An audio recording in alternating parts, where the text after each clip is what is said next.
ആദിമധ്യാന്തങ്ങളില്ലാത്ത ആ മഹാകാലത്തിന്റെ തുടക്കത്തിൽ മുത്തശ്ശിമാരുടെ ചുളിവു വീണ കൈകൾ ആകാശത്തേക്ക് നീണ്ടു ചെന്നു പറഞ്ഞ പട്ടുപുതപ്പിന്റെ കഥ.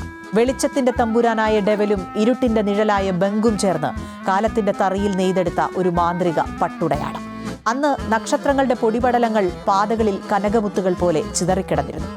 എന്റേത് എന്നും നിന്റേത് എന്നും വേലിക്കെട്ടുകൾ തിരിച്ച് ഭൂമിയുടെ മാറുപിളരാൻ മനുഷ്യൻ പഠിച്ചിട്ടില്ലാത്ത കാലം. ചന്ദ്രന്റെ മടിത്തട്ടിൽ ഉറങ്ങുകയും സൂര്യന്റെ കനലിൽ ഉണരുകയും ചെയ്ത ആ പഴയ നാടോടികൾക്ക് ദൈവം നൽകിയത് വയലുകളോ കോട്ടകളോ ആയിരുന്നില്ല. പകരം ഒരിക്കലും അവസാനിക്കാത്ത ചക്രവാളങ്ങളെയായിരുന്നു. അവർക്കറിയാമായിരുന്നു മണ്ണിൽ വേരുകളില്ലാത്തവർക്കേ ആകാശത്തോളം വളരാനാകുമെന്ന്. അതുകൊണ്ട് അവർ നടന്നുകൊണ്ടേയിരുന്നു, കാറ്റിന്റെ വിരൽത്തുമ്പ് പിടിച്ച് നക്ഷത്രങ്ങൾ കാട്ടിയ വഴിയിലൂടെ. ഭാരതത്തിന്റെ വടക്കു പടിഞ്ഞാറൻ അതിർത്തികളിൽ നിന്ന്, രാജസ്ഥാനിലെ തരിശുഭൂമികളിൽ നിന്ന് അവർ യാത്ര തുടങ്ങി. ആധുനിക ഭാഷാശാസ്ത്രം പറയുന്നു അവരുടെ വേരുകൾ ഭാരതത്തിലാണെന്ന്. ജാതി വ്യവസ്ഥയുടെ താഴെത്തട്ടിൽ ദോമകൾ എന്ന് വിളിക്കപ്പെട്ട ആ കലാകാരന്മാരും കൊല്ലന്മാരും സംഗീതജ്ഞരും എന്തിനായിരിക്കും നാടുവിട്ടത്? പേർഷ്യൻ രാജകൊട്ടാരങ്ങളിലെ സംഗീതവും അർമേനിയൻ മലനിരകളിലെ തണുപ്പും അവർ കടന്നുപോന്നു. അവരുടെ ഭാഷ ഒരു ഡയറിക്കുറിപ്പ് പോലെയാണ്. യാത്രക്കിടയിൽ കണ്ടുമുട്ടിയ ഓരോ നാട്ടിലെയും ഓരോ വാക്ക് അവർ തുന്നിച്ചേർത്തു. യാത്രകളിലെല്ലാം വെളിച്ചം മാത്രമായിരുന്നില്ല, സൗന്ദര്യത്തെ ഭയത്തോടെ നോക്കിക്കണ്ട ഒരു ലോകം അവർക്ക് ചുറ്റുമുണ്ടായിരുന്നു. റൊമാനിയയിലെ മണ്ണിൽ 5 നൂറ്റാണ്ടുകൾ അവർ വെറും ചരക്ക് പോലെ അടിമകളായി വിൽക്കപ്പെട്ടു. പിന്നെയും കാലമിരുണ്ടു. വിലാപങ്ങൾ പോലും കേൾക്കാത്ത ആ കൊടും ക്രൂരതയുടെ നാളുകളിൽ ആയിരങ്ങളുടെ ആയുസിന്റെ പുസ്തകം പാതി വഴിയിൽ കീറിക്കളയപ്പെട്ടു. അവരുടെ വയലിനുകൾ ഉടയ്ക്കപ്പെട്ടു. സംഗീതം നിലച്ചു. ലോകം അവരെ ജിപ്സികളെന്ന് വിളിച്ച് പരിഹസിച്ചപ്പോഴും മഹാനായ പാബ്ലോ പിക്കാസോ തന്റെ ബ്ലൂ പീരിയഡ് ചിത്രങ്ങളിൽ അവരുടെ ദാരിദ്ര്യത്തിലെ അന്തസ്സും ഏകാന്തതയും പകർത്തി. ടോണി ഗാറ്റ്ലിഫ് എന്ന സംവിധായകൻ ലാച്ചോഡ്രോം എന്ന സിനിമയിലൂടെ അവരുടെ സംഗീതത്തിന്റെ പലായന ചരിത്രം ലോകത്തിന് കാട്ടിക്കൊടുത്തു. എമിർ കുസ്തൂരിസ്ത്രയുടെ സിനിമകളിൽ അവർ ജീവിതത്തിന്റെ ആഘോഷവും ദുരന്തവും ഒരേപോലെ നെഞ്ചിലേറ്റുന്ന മാന്ത്രിക യാഥാർത്ഥ്യവാദികളായി. റോൺ നദിയുടെ അവസാനത്തെ കൈവഴി മെഡിറ്ററേനിയൻ കടലിന്റെ ഉപ്പുകാറ്റിൽ അലിയുന്നിടത്ത് സെന്റ് മേരീസ് ഡി ലാമർ എന്ന പുരാതന ഗ്രാമമുണ്ട്. അവിടുത്തെ കരിങ്കൽ പള്ളികളുടെ നിലവറകളിൽ 1000 മെഴുകുതിരി നാളങ്ങളുടെ ചൂടിലും ഉരുകിയൊലിച്ച മെഴുകിന്റെ ഗന്ധത്തിലും അവർ കാത്തിരിക്കുന്നു. സാറ ലാ കാലി, കറുത്ത സാറ. കത്തോലിക്ക സഭയുടെ കഥകളിൽ സാറ ഒരു ദാസിയാണ്.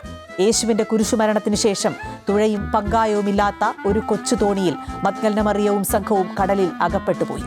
ആ തോണി ഫ്രാൻസിന്റെ തീരമണഞ്ഞപ്പോൾ കൂടെ അവളുമുണ്ടായിരുന്നു, ഈജിപ്തുകാരിയായ കറുത്ത സുന്ദരി. ചിലർ പറയുന്നു അവർ ആ നാട്ടിലെ ഒരു ഗോത്രത്തലവന്റെ മകളായിരുന്നുവെന്ന്. കരകാണാതെയുള്ള ആ യാത്രയിൽ മറിയന്മാരെ സംരക്ഷിക്കാൻ അവൾ തന്റെ വസ്ത്രം കടൽ വെള്ളത്തിൽ വിരിച്ചുവത്രേ.